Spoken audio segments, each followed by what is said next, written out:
Coincidiendo con el Día Mundial de la Tuberculosis, hoy veremos qué es y cómo se lucha aún contra ella. Sabremos el operativo que se activa desde la Organización Nacional de Trasplantes cuando hay una donación. Aprenderemos a alimentarnos para evitar algo tan molesto como la gastritis. Y nos explicarán cómo tratar a las personas que padecen disfemia o tartamudez. Es la hora, pongámonos en donación.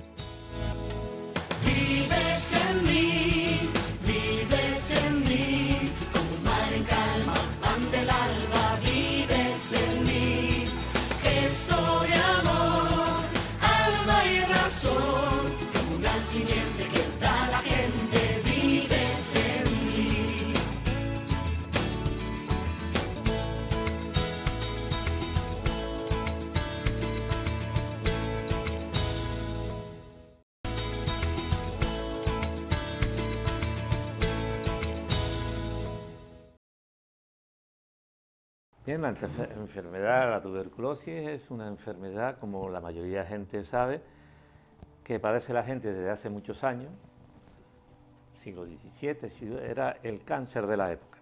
Hoy día los enfermos, cuando les digo que tienen tuberculosis, se asustan, pero la tuberculosis sigue existiendo.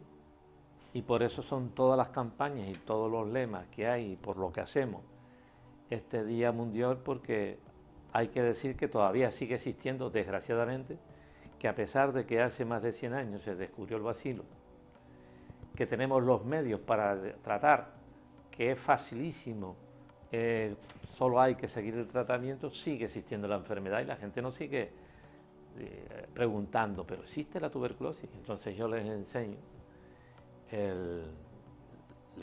las fichas que yo tengo de los pacientes tuberculosos. Mira, todos estos son los de este año. Bien, es una enfermedad infectocontagiosa que puede afectar a todos los órganos. El que tiene mayor trascendencia es el pulmón porque es el único que se puede transmitir. O sea, una enfermedad, una tuberculosis ósea de los huesos, no se transmite porque no hay afectación del pulmón. El pulmón, cuando sí se afecta al pulmón, entonces es la única que es transmisible, o sea, de persona a persona.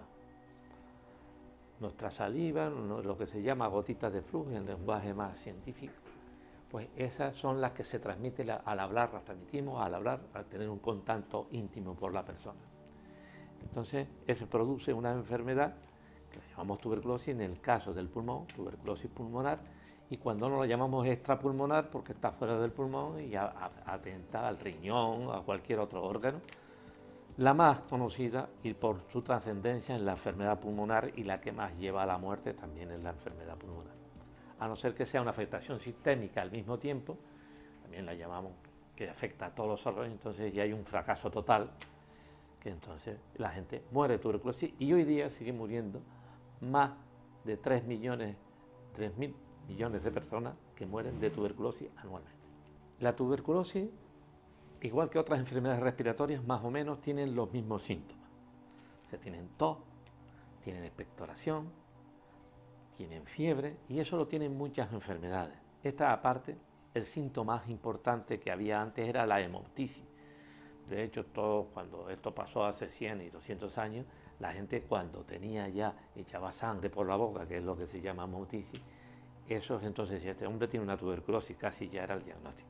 Pero hay muchas enfermedades respiratorias, si hablamos ya del siglo XXI, que tienen lo mismo, tos, expectoración y pueden tener hemoptisis. Entonces, con esos síntomas, lo que hay que hacer es que, desde que ya pasen 15 días y eso no se cure de las formas habituales, que ya no es un catarro normal, hay que hacerse una radiografía. Desde 1984, las organizaciones más importantes, tanto en salud general como en la tuberculosis, como son la Organización Mundial de la Salud y la Unión Internacional contra la Tuberculosis, que se llama UICETER, se unieron para de una forma hacer llamar la atención al mundo sobre lo que pasaba con esta enfermedad. Por eso se creó de una forma publicitaria el Día Mundial de la Tuberculosis. Es una enfermedad que sabemos que se puede curar y sin embargo sigue padeciendo hasta en los países ricos. No cabe duda que los que no son países ricos, ahí es donde está toda la gran bolsa de miseria. Pero es que en Canarias hay 500 casos todos los años. Y eso no lo hemos logrado bajar. y se sigue manteniendo. No ha subido, pero tampoco ha bajado, porque siempre hay algo, que si es la inmigración, que si es la resistencia, el problema está en que la gente no se conciencia para tomar el tratamiento. Lo fundamental para un tratamiento es diagnosticar, que tenemos todos los medios, los países ricos, y el tratamiento lo paga el Estado. O sea que hoy día en España, toda persona que se le detecte una enfermedad tiene un tratamiento prácticamente gratuito. Ahora, en los países de pobreza, es que mueren 3.000 millones de personas al año. Pero en España también muere gente de tuberculosis. Y en Canarias muere uno a lo mejor cada 3 años, pero muere. Y no es lógico que una persona muera de una patología que conocemos y se puede diagnosticar fácilmente y podemos tratar casi gratuitamente y tomándose solamente unas pastillitas. Ese es el mensaje que queremos dar y saber que cuando uno tiene una tuberculosis, o sea, ya antes de cogerla, ya ha estado contagiando. Entonces tratamos de los que estén alrededor tratarlo, pero que por lo menos esa persona, lo que llamamos casos de tuberculosis activo, quede sellado completamente y su alrededor más íntimo también.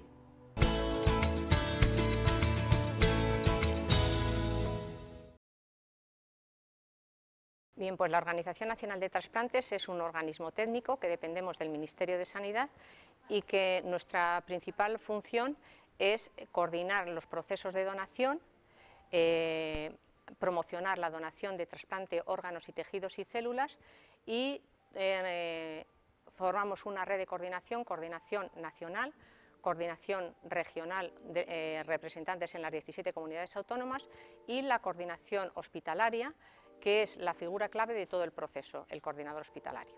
Pues cuando desde cualquier hospital del país nos comunican un posible donante, lo primero que hacemos es valorar con el coordinador que nos ha facilitado los datos qué órganos sirven y cuál no para trasplante. La donación, el donante es un bien muy escaso y de cada donante hay que aprovechar al máximo todos los órganos y tejidos. Entonces valoramos los órganos, a continuación ofertamos esos órganos siguiendo unos criterios de distribución estrictos que tenemos que seguir. La urgencia cero, que todo el mundo ha oído, tiene prioridad nacional porque es una persona que si no se trasplanta en 24 horas o 48 horas va a fallecer, y si no hay urgencia cero, pues hay unos criterios geográficos y clínicos a lo cual adjudicamos los órganos. En la ONT están incluidos en lista de espera a nivel nacional todos los pacientes que esperan un hígado, un corazón, un pulmón, un intestino o un páncreas. Los renales no. Los renales hay más de 4.400 personas y están en sus centros de trasplante o en el de referencia. Y solo en el caso de que en esos centros de trasplante no tengan receptor es cuando nos llaman y nosotros intentamos, a través de una encuesta renal que tenemos, buscar el receptor más idóneo, colocar esos riñones para que pues ningún órgano se pierda. Si hay urgencia cero, es para esa persona que está en urgencia cero. Si no hay urgencia cero y el propio hospital o la propia comunidad tiene receptores, se quedan en la propia comunidad. ¿Por qué? Primero, porque el que da, recibe. Segundo, por acortar los tiempos de isquemia. Y tercero, porque los órganos con tiempo de isquemia más corto funcionan mejor. En Canarias, la comunidad, la participación de los aeropuertos es muy frecuente, más que en otras. ¿Por qué? Aquí se trasplantan hígados y riñones, pero el resto de los órganos se trasplantan en la península. Entonces, cuando hay un donante que tienen que venir de la península a por el corazón o los pulmones, pues participan los aeropuertos. Pero, por ejemplo, cuando hay un hígado y la Candelaria, que es el centro que trasplanta aquí, no tiene receptor, ese hígado se extrae y se envía en vuelo regular a la península. Hay un convenio con Iberia que firmamos desde la ONT desde el 2001, que hay un protocolo para que lo lleven los pilotos. Entonces, tanto Iberia como AENA han contribuido y contribuyen diariamente en que hígados y riñones se trasplanten gracias a su colaboración. Y desde luego los aeropuertos aquí, por ejemplo, Tenerife Sur, que no es de 24 horas, en muchas ocasiones prolonga la jornada, y Tenerife Norte igual colabora, y estamos pues muy agradecidos, y en nombre de las familias y de los que se trasplantan quiero darles las gracias porque creo que colaboran en un tema tan importante como es el trasplante en este caso. Y todo este operativo no tendría sentido sin la figura clave, que es el donante y sus familias, que son los que diariamente hacen posible que se trasplanten. Pues el año pasado, por ejemplo, más de 4.000 personas. Y sin donante no hay trasplante, todos podemos necesitarlo y os insto a todos a que donéis los órganos, a lo que hemos estado hablando en las jornadas del riñón. Primero, prevención, y si se llega a la insuficiencia renal o a necesitar un órgano, por favor, donación. Comparte tu historia con nosotros. Escríbenos un mail a donaccion@tvcanaria.tv.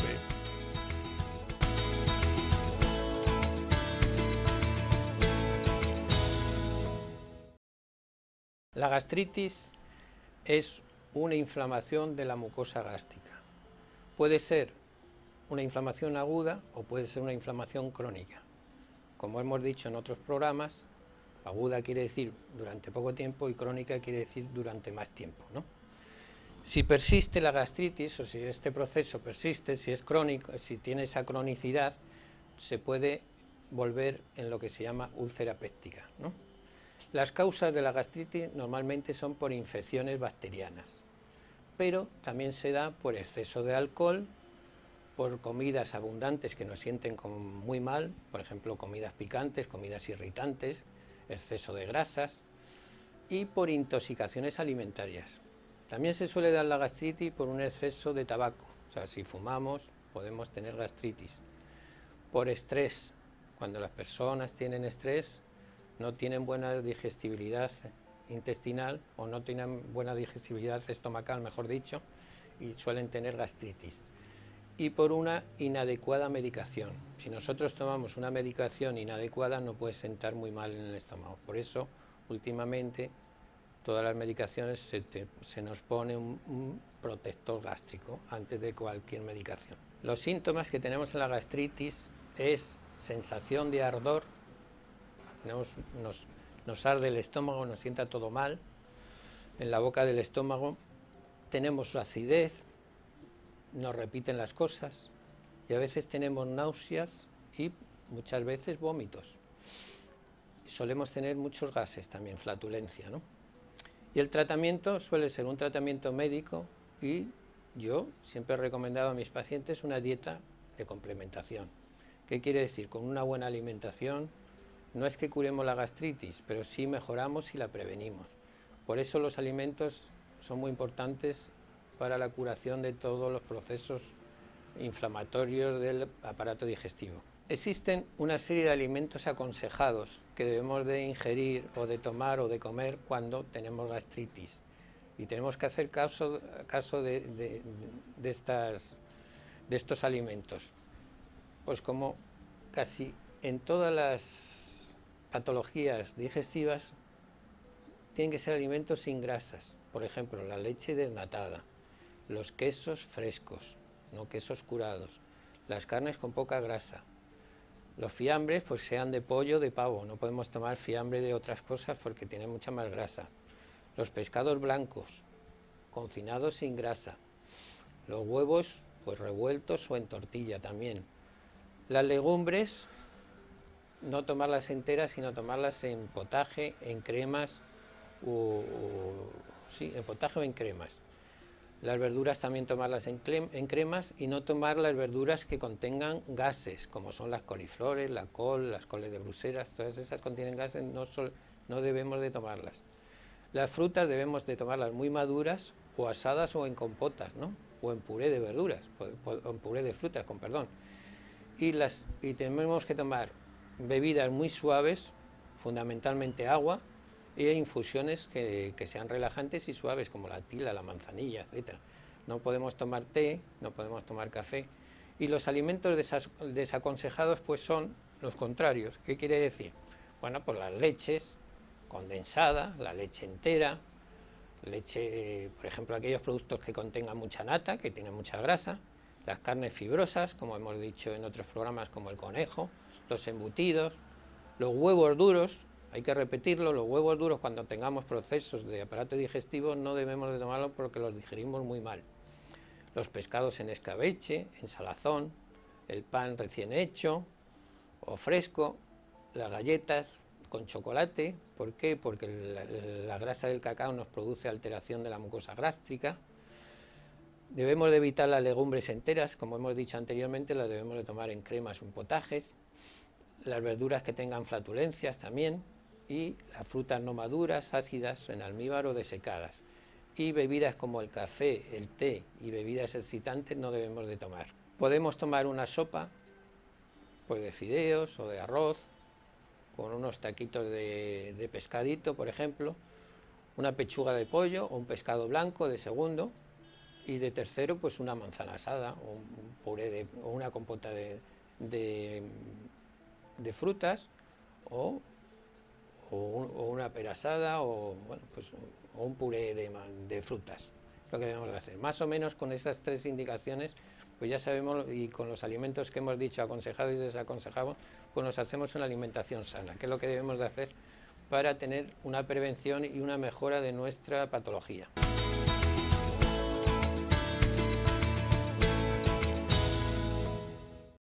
La disfemia, o comúnmente llamada tartamudez, es una alteración de la fluidez del habla y tiene dos componentes. Un componente emocional, suele ser gente que al hablar se pone nervioso, le sube la ansiedad, hay un aumento de tensión muscular en toda la musculatura que se necesita para hablar, y hay un componente lingüístico que se caracteriza porque suele molestarle las consonantes, las P, las T, las K, las oclusivas, suelen tener problemas para producirlas.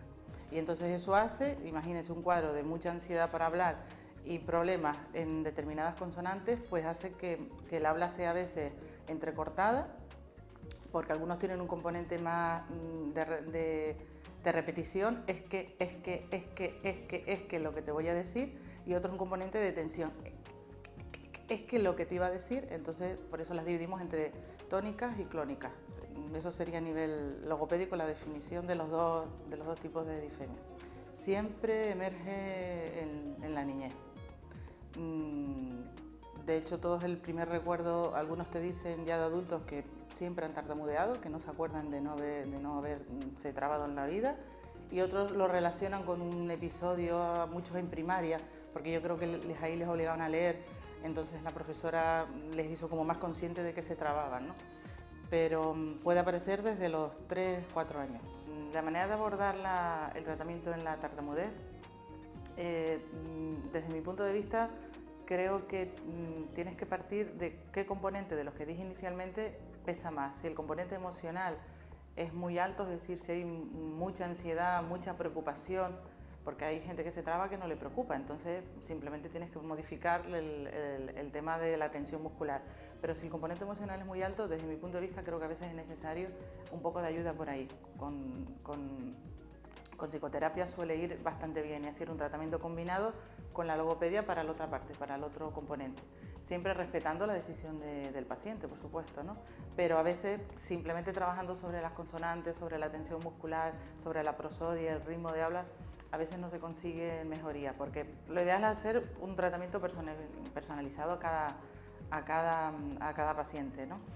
Y sobre técnicas se ha escrito mucho, hay mucho publicado, y se ha probado mucho, los logopedas hemos probado muchas. En la película hay varias. Hay una, por ejemplo, que se ve el enmascaramiento, le coloca unos cascos con una música muy alta para que él no se escuche su propia voz, y lo graba. Pero el rey ahí se enfada, no le gusta leer y se va rápido. Y luego en la casa con calma se escucha, ¿no?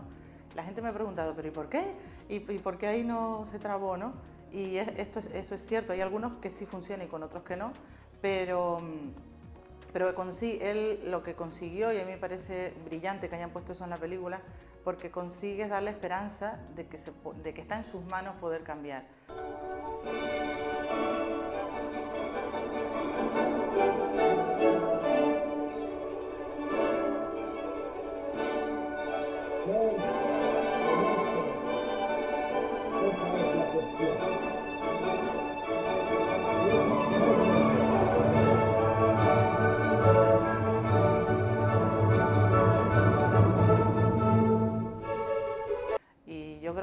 la consulta, cuando creas ya el vínculo con el paciente, lo primero, el logopeda tiene que buscar la manera, la estrategia para poderle llegar, usar de todo el abanico que hay, la que pueda hacerle que él, pues alargando o vocalizando más o relajándolo a nivel muscular, le salga una frase de 4 o 5 palabras sin trabarse. Ellos ya se escuchan y ya ven, está en mis manos poder cambiar. Sobre estrategia, hay que ir sobre todo a la base del bloqueo, que es la tensión muscular.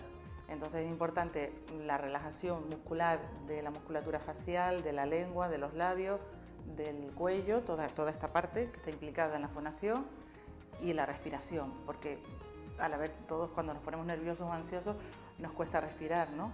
Y ellos pues también suelen tener unas respiraciones muy cortas, cogen un poquito de aire para decir muchas palabras, entonces la respiración y la relajación es fundamental. Y después ya habría otra fase que sería la agilidad, aumentarle la agilidad de la lengua, suelen tener la lengua muy tensa también, todos ellos están tensos para hablar, ¿no? Y la lengua, que es el órgano más importante para la articulación, pues es el más tenso que está y tienes que relajar eso y ahí vas viendo cambios.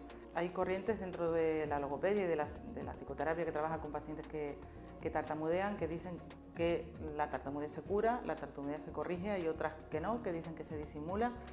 Yo, desde mi punto de vista, creo que sí se les puede ayudar y les animo a que pierdan el miedo a pedir ayuda si les importa, porque el tema de que te importe trabarte o no es básico, es el inicio, ¿no? Pero es cierto, hay gente que lo pasa muy mal, que sufre mucho y entonces les animo a que pierdan el miedo, que acudan, que prueben y que hay técnicas que les puede ir muy bien. En la película se refleja en la parte final del discurso, que con esa estrategia pudo dar el discurso claro, fluido y pues lo mismo podemos hacer por esas personas.